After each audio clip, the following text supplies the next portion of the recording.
Can run on for a long time, run on for... Bom dia a todos. Bom dia. É muito forte para mim, né? Voltar aqui na minha casa, ver tudo que há 27 anos atrás eu vivi aqui. Há 27 anos atrás eu estava aqui, né? E os senhores estão em recuperação, né? Passando em ano.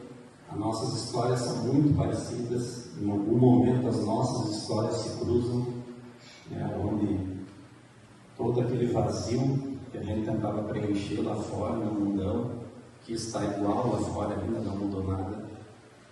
A gente tentava preencher isso com tudo aquilo que a sombra que estava por nós fazia a gente fazer. E aí até tomar a decisão de chegar na Fazenda da Esperança, para mim foi muito, muito difícil. Na primeira vez que minha irmã, também foi a minha irmã, né? História linda sua, foi a minha irmã, né? Através de uma insistência, fez eu escrever a primeira carta.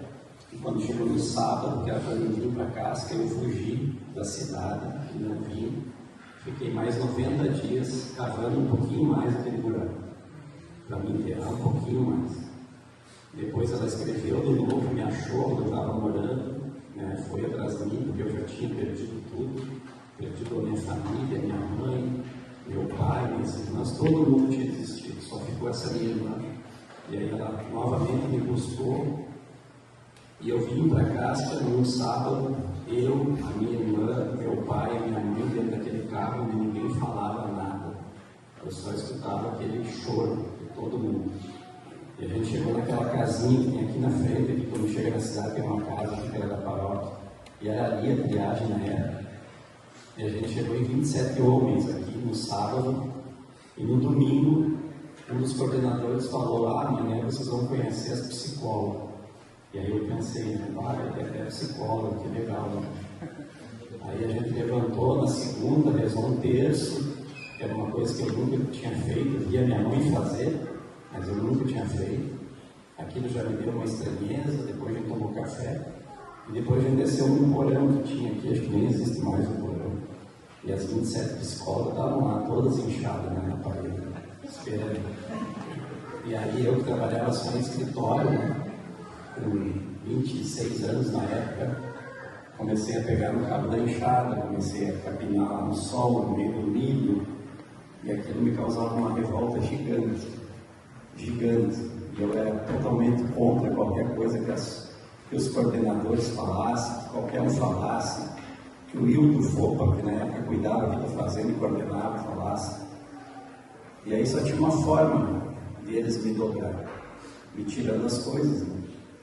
Então, a carta que eu tinha direito foi tirada, o radinho que eu tinha direito foi tirado, a correspondência que a família mandava, um docinho, uma balinha, foi tirado. E aí, durante 3 meses, eu fui perdendo tudo que podia ter aqui dentro. E até que eu perdi a visita. Naquela época, tinha 60 homens, 40 iam receber visita, eu acho. Só o Amarante não ia receber visita no terceiro mês. E aí eu acordei aquele domingo e pensei, o que eu faço agora, né?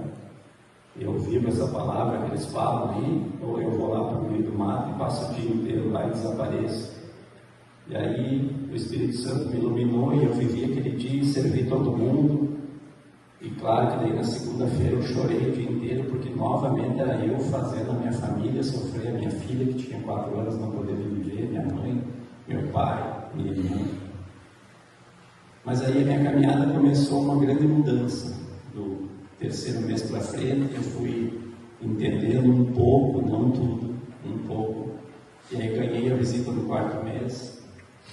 Depois, com 6 meses, o Paulinho, que está aqui, nem 6 meses, eu acho, o Paulinho já foi para a coordenação e eu lá patinando ainda, né, na minha recuperação. E eu acabei indo para a coordenação lá em Guaratinguetá só com 10 meses, daí lá eu aprendi um pouco mais. E depois eu voltei para cá com os 12 meses, né? Que a gente fica aqui que nem como se a gente tivesse nada contra um preso, mas a gente fica aqui contando os dias, né? Como se a gente estivesse na cadeia. Hoje eu entendo isso. A gente não tem que contar dia aqui. A gente tem que viver cada dia aqui. E E aí, quando a minha família veio me buscar para me levar, depois dos 12 meses, na semana anterior teve um padre aqui pedindo se alguns voluntários queriam ir para uma missão no Rio de Janeiro, ajudar num sítio onde ele pegava os meninos que eram ameaçados pelo tráfico de drogas e ele escondia lá em Teresópolis. Esses meninos, para eles não morreram lá, porque eles tinham 10, 11, 12 anos. E aí eu me lancei nessa missão, junto com um pessoal também da fazenda, e a gente foi nessa primeira missão e ficou 30 dias. Eu não voltei para casa da minha família. Fiquei lá 30 dias. Depois eu voltei com 2 sacolas do mercado, né, Bianca, agora essa parte. Era tudo que eu tinha. 2 sacolinhas do mercado e a minha roupinha aqui da fazenda. Voltei para casa da minha mãe, fiz um currículo. A única coisa que eu sabia fazer era ser vendedor, que foi o que meu pai me ensinou, meu falecido pai. E aí eu consegui um trabalho para vender sistemas de informática, que eu não sabia nem o que era, mas eu ia vender. E passados 5 meses, eu fiz uma outra entrevista no Colchão Castor, tem uma fábrica em Passo Fundo, peguei um vendedor, conheci uma menina, pedi namoro, levado, casei, 5 anos tivemos um filho, que meu filho tem 18 anos hoje, e a vida foi indo, né? Vinha aqui na fazenda de vez em quando, nesse período, o Paulinho coordenava aqui, depois outros coordenavam, mas eu passava, né? Eu passava aqui na fazenda, vida normal, vida que segue, 20 anos depois, já solteiro, separado, comecei a viajar de moto, comprei uma moto, comecei a viajar pela América do Sul, né? Sabendo da fazenda, fazendo algumas doações esporádicas, sempre vinha para mim, cada vez que eu via o Frei Hans falar, a voz do Frei Hans vinha do meu peito, uma coisa muito forte para ouvir ele falar. Né? E aí, numa dessas viagens, um amigo meu se acidentou com a moto lá na Argentina, a gente teve que ficar em Salta, e lá em Salta eu me lembrei, né, pesquisei na internet e descobri que tinha uma fazenda da Esperança. E peguei e falei para os meus amigos, eu vou lá visitar a fazenda hoje, porque nós estávamos numa pressão por causa do acidente tão grande assim. E o meu amigo tinha demolido a moto, mas não tinha sofrido nada. Então realmente o acidente dele foi um milagre, ele só torceu o tornozelo e a moto foi como se apertasse ela. Assim. E foi uma forma, de repente, de eu agradecer, fui na fazenda, quando a gente chegou na fazenda, já que eu passei o pórticozinho de madeira, eu já senti uma dor assim no meu peito, um calor, comecei a chorar, na frente da fazenda tem uma santinha, eu me ajoelhei na frente da santa, comecei a rezar, os meus amigos não entendiam o que estava acontecendo, vieram me acalmar, eu disse para eles, deixa as motos aí, vamos entrar, tinha uma grama linda assim, né? Vamos indo de a pé, porque as casas estão ali na frente. Chegamos na primeira casa, não tinha ninguém, bati na segunda casa, não tinha ninguém, aí escutei vozes que vinham do galpão. Entramos nesse galpão, eles estavam no meio da missa. E logo que eu entrei, a gente sentou no fundo assim, e eu olhei e estava um quadrinho negro, com a palavra diária. O reino de Deus está entre nós. Aí quando eu li a palavra, eu comecei a chorar, eu não senti aquela dor física no meu peito. Me abaixei e o padre estava fazendo o sermão. Quando o padre parou o sermão, fechou a Bíblia, ele falou: os senhores viram que acá entrou 3 senhores, não sabemos quem são, não sabemos de onde vêm, não sabemos nada desses 3 senhores. Revistas do reino de Deus entre nós. Ele continuou o sermão, terminou a missa e o padre veio reto em mim para perguntar quem que eu era. E eu falei, né, eu sou um ex da Fazenda Esperança, né, há 20 anos, faço viagens pela América do Sul aqui, estou conhecendo, meu amigo sofreu um acidente, mas hoje já recuperei toda a minha vida e tal. Aí os 2 coordenadores que estavam ouvindo a história eram brasileiros, inclusive eles falaram, tu precisava contar o teu testemunho para os argentinos. Tinha 20 argentinos naquela fazenda. Eu disse, tudo bem, eu falo, eu conto. Aí meus amigos voltaram para a cidade, que tinham que assinar um documento ainda da moto, e eu subi e contei o meu testemunho, que eu nem sabia que era testemunho na época. interromper a minha vida, na realidade, porque esses 20 argentinos, quando eu terminei de falar, os 20 argentinos me falaram alguma coisa, mas um deles falou: todas as manhãs eu peço a Deus se a Fazenda da Esperança vai funcionar para mim, e vendo que você está há 20 anos no mundão, eu vou permanecer meu ano, eu vou ter forças agora para permanecer meu ano. Eles fizeram uma camiseta para mim, autografaram, todo mundo me deram essa camiseta, e quando eu subi na minha moto eu tinha 40 quilômetros para chegar na cidade, e depois no outro dia eu tinha mais 1.800 para chegar em Passo Fundo. E eu acho que eu devo ter vindo flutuando em cima daquela moto e da minha cabeça. Eu não parava de pensar naquilo que tinha acontecido, e em algum momento veio a palavra mensageiro da esperança. E aí eu cheguei em Passo Fundo, e a primeira pessoa que eu liguei está aqui, foi Paulinho. E eu liguei para ele e falei: está acontecendo alguma coisa. Está acontecendo alguma coisa que eu não sei o que é. E aí o Paulinho me disse: liga para o Ricardinho. O Ricardinho, para vocês entenderem, quando eu entrei na fazenda, há 27 anos atrás, era um voluntário que capinava o milho lá do meu lado no sol. E eu não entendia por que aquele cara estava ali voluntário capinando se ele não tinha problema com droga. Porque ele não ia embora. Vai embora, cara, não tem problema com droga. Eu tinha uma revolta contra ele. E aí o Paulinho me diz: não, o Ricardinho hoje é o vice-presidente da Fazenda Esperança. Liga para ele. Aí eu liguei para o Ricardinho, contei a minha tudo, né, empolgado, falando. E o Ricardinho me disse: vem, meu filho. E eu fiquei mudo no telefone, comecei a contar tudo de novo. Não, mas aconteceu isso assim, sabe? E o Ricardinho voltou a dizer: vem, meu filho. Aí eu desliguei o telefone, pensei: eu preciso achar o Hildo Fopa, que era o cara que há 27 anos atrás cuidava da fazenda, que era como Orlando hoje. Porém não tinha problema com droga, né? Não era um ex. Era um cara que morava em Guaporé, com família do movimento dos populares, e cuidava da fazenda voluntariamente. E foi ele que me tirou tudo. Foi ele que me tirou a carta, foi ele que me tirou a visita, foi ele que me tirou os dois, foi ele que me podou como uma árvore que nasce no braço torto.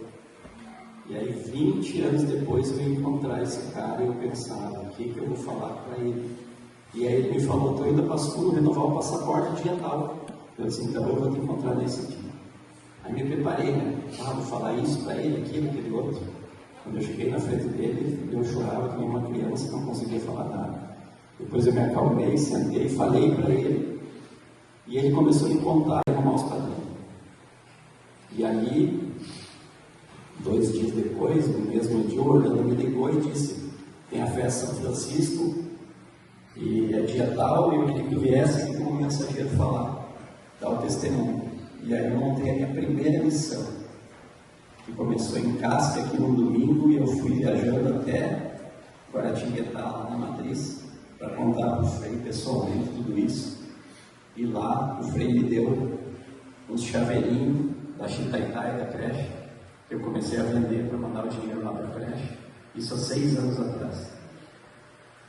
E há 6 anos atrás, então, essa creche tinha 70 crianças, uma unidade. Atualizando hoje, nós estamos construindo a 4ª creche, temos 500 crianças. Hoje, o Frei Hans e o Padre Alessandro Campos estão lá, eu estava com eles a semana passada, e fiquei 10 dias agora em Guaratinguetá, junto com o Frei Hans. E uma coisa eu vou falar para vocês agora. Eu ia de manhã cedo, às 7 horas, rezar o terço, o rosário do Frei Hans.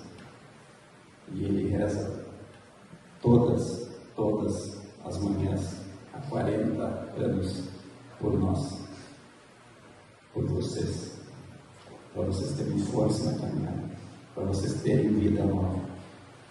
E aí, quando eu estava do lado dele, eu me toquei. Eu disse: meu Deus, esse homem estava 40 anos atrás rezando para mim mesmo, e agora eu estou aqui do lado dele. Ele é um santo aqui nessa terra, rezando por nós, por vocês. Então, eu nunca na minha vida quero desonrar esse terço que ele reza por mim todos os dias. porque cada vez que eu chego lá, ele me diz: mensageiro, precisamos de mais mensageiros no mundo. E dessa vez ele me nomeou embaixador mundial do Centro Infantil Chitaricá, que é essas creches que é a Fazenda da Esperança dele, lá em Moçambique. E se Deus quiser, de 500 crianças, a gente vai botar 1.000, 2.000, 3.000, quantas mil for necessário, para não deixar essas crianças passarem fome, porque elas passam fome lá todo dia. Essa é um pouquinho da minha história. Eu não sei como é que eu estou de horário, eu preciso também cuidar do horário. E hoje eu posso afirmar para vocês aqui, gurizada, quero falar para vocês uma frase que é muito marcante para mim, e eu espero que vocês anotem lá na agenda de vocês, no caderno, no papel, onde for. A Fazenda da Esperança é o primeiro ano do resto das nossas vidas.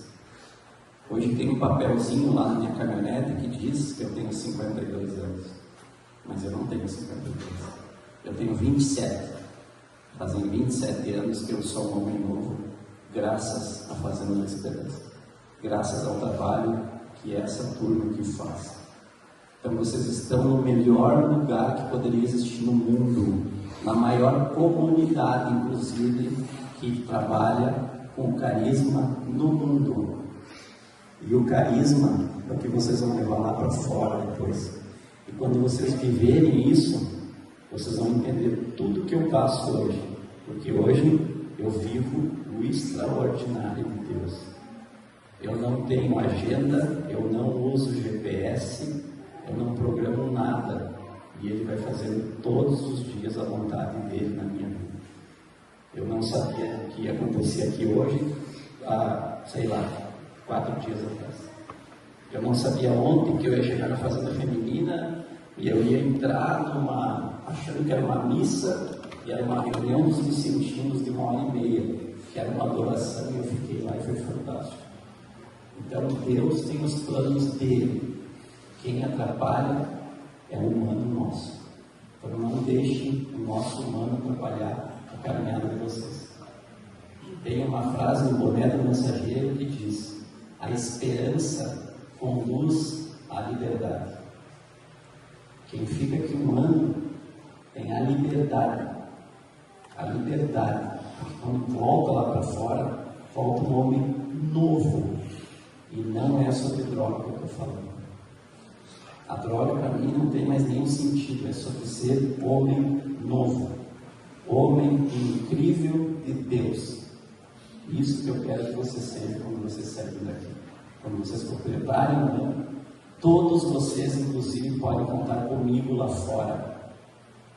Temos exemplo aqui de gente que se recuperou lá em Braga, chegou em Passo Fundo, está trabalhando, já está trabalhando, porque a gente tem contato em todas as cidades hoje. Então, quando completou o ano, volta para a sua cidade e quer recomeçar. Vou falar com o mensageiro, ver se aqui em Marau tem um amigo dele que pode me dar um emprego. A gente vai ajudar vocês, mas tem que completar o ano. Não me liga com 11 meses, 30 e 28 dias, que nem adianta. Eu não vou atender. Mas completou o ano, pode me chamar. Eu queria chamar a turma do GEB aqui agora, porque eu preciso agradecer eles. Posso, Orlando? Então vamos lá, o pessoal do GEB, de todos os GEB que estiver aqui. Casca, Guaporé, toda essa turma, para vocês entenderem, gurizada, que mesmo vocês não tendo ninguém mais na vida de vocês, vocês vão ter toda uma família esperando vocês lá fora. A família GEB. Esse grupo chama Grupo Esperança Viva. Então está aqui todo mundo que é do GEB, o Ronaldão lá.